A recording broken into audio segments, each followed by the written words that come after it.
Salut, bienvenue sur la chaîne YouTube du cabinet Vet Agro. Ici, nous parlons donc de l'agro-pastoral. Nous vous donnons des conseils au quotidien. Nous vous présentons donc les opportunités et les difficultés que vous pouvez donc faire, auxquelles vous pouvez faire face si vous décidez donc de vous lancer dans le secteur agro-pastoral. D'ailleurs, je vous invite d'explorer ce secteur. Pour l'explorer, c'est simple. Abonnez-vous juste à nos pages et activez la cloche de notification pour toujours être notifié lorsqu'il y a une nouvelle annonce. Aujourd'hui, donc, je vais vous parler du rapport qui existe entre l'alimentation de vos animaux et leur état sanitaire. Parce qu'en fait, vous devez garder en esprit qu'un animal bien nourri tombe très difficilement malade. La maladie est une très mauvaise chose parce que, en première position, elle gâte déjà votre produit. Ça ne vous permet pas de mettre un produit de qualité irréprochable sur le marché. Et en plus, les maladies ont des impacts négatifs sur votre économie, des impacts directs négatifs sur votre économie. Parce qu'une maladie qui entraîne des mortalités vous entraîne donc à votre niveau des pertes. Une maladie qui entraîne des retards de croissance entraîne également des pertes à votre niveau. Alors, assurez une bonne alimentation chez vos animaux pour les garder en santé et pour accomplir donc vos objectifs, pour atteindre vos objectifs, pardon. Alors, bien nourrir un animal ne veut pas dire lui donner un aliment cher, non. Bien nourrir un animal, c'est lui apporter en fait un aliment complet. Un aliment donc qui va répondre à tous ses besoins nutritionnels. Généralement, les éleveurs ont tendance à négliger deux principaux constituants dans l'alimentation, principalement les vitamines et les oligo-éléments. Ces deux éléments-là ont des rôles à jouer dans l'organisme de vos animaux, ça, sachez-le. Que vos animaux soient nourris au pâturage, pour ceux qui font dans le bétail, ou nourris dans les salles, pour ceux qui font également dans le bétail ou dans d'autres élevages, parce qu'il y a ceux qui fauchent carrément les herbes ou le fourrage avant de les apporter à leurs animaux. Alors, par exemple, ceux qui font dans le bétail, qui doivent donc nourrir leurs animaux au pâturage ou même dans les bâtiments d'élevage, ont tendance à croire que l'herbe répond à tous les besoins nutritionnels de leurs animaux parce qu'on leur a dit que leurs animaux sont des herbivores. Non. D'abord que l'herbe là a une composition différente en fonction déjà du fourrage que vous avez à la disposition de vos animaux.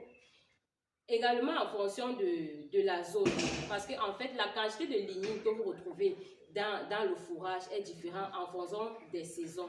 Et maintenant, les besoins nutritionnels varient au niveau de l'animal en fonction du stade physiologique. Un jeune en croissance n'a pas les mêmes besoins qu'une femelle gestante, qui n'aura pas également les mêmes besoins qu'un mâle castré ou qu'une femelle allaitante. Non.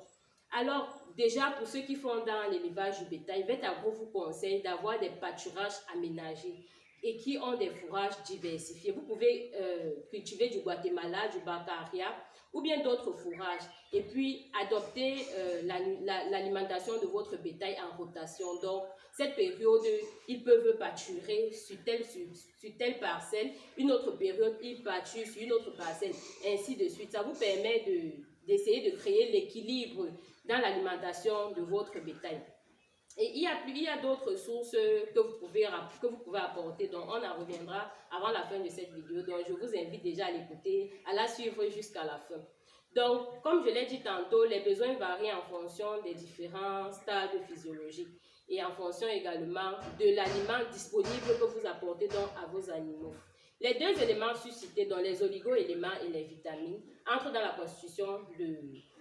les vitamines ont un rôle à jouer dans le métabolisme chez vos animaux et les oligo-éléments, dépendamment de ce qui est disponible, jouent donc un rôle principal, un rôle propre à lui dans l'organisme de vos animaux. Prenons l'exemple de l'iode, qui assure une bonne prolificité chez les animaux en reproduction, du fer qui permet donc un bon développement de l'embryon chez les femelles gestantes.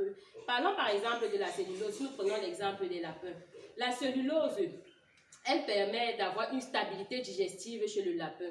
Une absence de cellulose, par exemple chez les jeunes lapéraux, entraînera donc de fortes mortalités chez ces derniers en post-sevrage. Donc, vous voyez déjà que vous n'allez pas atteindre vos objectifs et vous aurez donc des pertes économiques très importantes. Donc, il est très important de satisfaire les besoins nutritionnels de vos animaux. Prenons également l'exemple pour ceux qui sont dans l'élevage des pondeuses ou bien même de la volaille. Nous avons donc le calcium et le phosphore qui entrent dans la composition de la coquille d'œuf. Pour avoir une bonne coquille, nous sommes d'accord que vous devez faire un bon apport en calcium et en phosphore. Et également, ces minéraux-là entrent dans la composition du squelette de vos animaux. Une poule qui n'a pas un squelette bien solide sera rendue paralysée par le mal, par le coq. Et si le coq aussi n'est pas assez solide, il aura de la peine à cocher les poules. Donc vos œufs seront soit non fécondés ou les œufs que vous pourrez avoir pourront donc être de mauvaises coquilles. Pour ceux-là qui sont dans l'élevage des brahmas, que ferez-vous des œufs qui sont non fécondés? Que ferez-vous des œufs qui n'ont plus une bonne coquille? Vous ne pourrez pas les incuber. Alors, nous vous invitons à mettre à la disposition donc de vos animaux une alimentation équilibrée. Je prends donc l'exemple du EM que vous pouvez donc trouver chez Vetagro. Ce produit est un produit biologique qui permet déjà d'avoir une stabilité digestive chez toute espèce animale. Ce produit également permet à l'animal de mieux valoriser l'aliment qu'il consomme et favorise également la vitesse de croissance. Alors, nous sommes donc disponibles pour répondre à toutes vos questions. D'ailleurs, nous organisons des formations. Au mois d'avril, nous avons les formations en élevage pondeuse, de brahma et de chair que nous mettons à votre disposition. N'hésitez pas de nous contacter pour avoir d'amples informations. Et n'oubliez pas aussi que vous pouvez avoir vos sujets brahma si vous voulez vous lancer dans cet élevage chez Vet à vos conseils. Ensemble, nous allons construire l'Afrique avec l'agro-pastoral. Ciao et à la prochaine vidéo.